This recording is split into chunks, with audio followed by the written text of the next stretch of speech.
এই একটা পাপ যদি কেউ না করে ইনশাল্লাহ সে জান্নাতে যাবে, যতই পাপ করুক না কেন। বাসায় মা বোন যারা আছে অনেকেই দেখা যায় চুল আশ্রয় চিরুনি পরে গেলে বলে আজকে মেহমান আসবে। কি আসবে আজকে?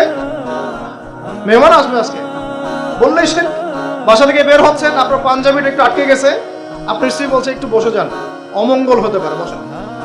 বাস মুশরিক, শিরক হয়ে গেল। মুসলিম সমাজে রন্ধ্রে রন্ধ্রে শিরক। এখন রাস্তাঘাটে উঠতে বসতে পেপার পত্রিকা খুললেই শিরক। পেপার খুলবেন রাশিফল, সিংহ রাশি কন্যা রাশি, দিনটা কেমন যাবে বিশ্বাস করলেই মুশরিক হয়ে যাবে। রাস্তার পাশে টিয়া পাখি দিয়ে ভাগ্য পরীক্ষা করছে, হাতটা দেখে দেন তো ভাই কি আছে, বললেই শিরক হয়ে যাবে।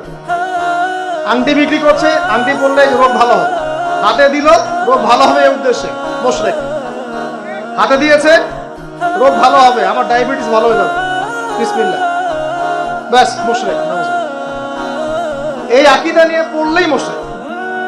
মুসলিম সমাজে অহরহ শিরক আছে।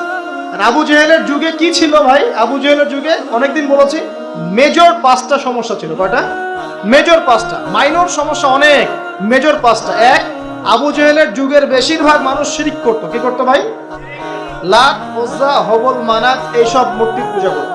এখন হয়তো মুসলিম সমাজে এটা নাই ঠিকই, কিন্তু মুসলিমরা এখন কবর মাজার পূজায় শুরু করেছে, করে নাই?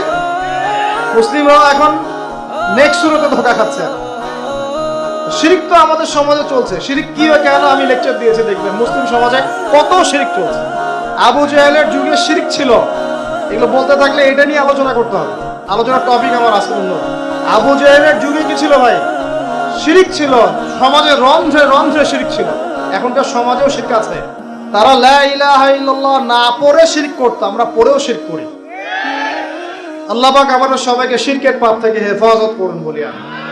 এই একটা পাপ যদি কেউ না করে ইনশাল্লাহ সে জান্নাতে যাবে, যতই পাপ করুক না কেন। জেনা করেছে, মদ খেয়েছে, মিথ্যা বলেছে, অনেক কিছু করেছে, শুধু শিরকের পাপ করে নাই, আল্লাহ তাকে মাফ করে দিবেন ইনশাআল্লাহ। বিশ্বাস করলেন না কথাটা? নবীজি বলেছেন এই উম্মতের যে কোনো ব্যক্তি যতই পাপ করুক না কেন আল্লাহ পাক সমস্ত পাপ মাফ করতে পারে, কিন্তু শিরকের গুনাহ আল্লাহ পাক মাফ করবে। তওবা করে যদি মারা না যায় মাফ করবে।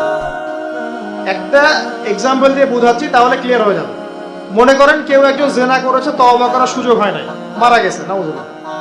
এখন আল্লাহ পাক কিয়ামতের মাঠে এই জেনার পাপটা মাফ করে দিতে পারেন, যদিও সে তওবা করে নাই। যদিও সে তওবা করে নাই, আল্লাহ পাক এই পাপটাও মাফ করতে পারেন। কিন্তু একজন ব্যক্তি শিরক করেছে, তওবা করে নাই, কিন্তু এই অবস্থায় যদি কাল কিয়ামতের মাঠে আল্লাহর সাথে সাক্ষাৎ করে, আল্লাহ তার গুনাহ মাফ করবেন। এই শিরক আর অন্য পাপের এই হলো পার্থক্য। তাহলে সবচেয়ে কোন বিষয়টা থেকে আমাদের বেঁচে থাকা উচিত ভাই? শিরক কি ও কেন, একটা বই পাওয়া যায়, কিনে নেবেন। কিতাবুত তাওহীদ একটা বই আছে, পড়ে নেবেন। কোরআন সুন্নাহর আলোকে বিশুদ্ধ আকীদার অনেক বই পাওয়া যায়। আর আকীদা সংক্রান্ত একটা অনবদ্য বই হলো আল আকীদা আত-তাহাওয়িয়া। এই 4-5টা বই পড়লে আপনার শিরকের কনসেপ্ট ক্লিয়ার হয়ে যাবে। আল্লাহ পাক আমাদেরকে পড়াশোনা করার তৌফিক দান।